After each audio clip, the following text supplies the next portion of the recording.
OK， 我们现在文德路47号，在客户这边，然后把它检查冷气异音的状态，但目前没什么出现。在左侧的话，刚刚这个轴承是比较干涩，我们再另外把轴套再拿出来重新上油，橡胶跟轴套之间有上油了。那业者有表示说，他5月份才请人家洗过，5颗星评比的洗过，所以内部呢是这样的状态。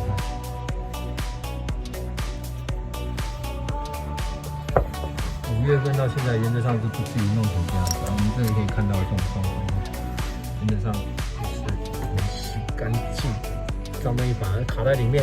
所以有时候我们讲说没洗干净，反而会把脏东西卡在里面，更容易生发霉、长菌。因为这边有渣渣，有温床。好 ，OK， 以上就是这样的记录。我们等一下再把风扇复原。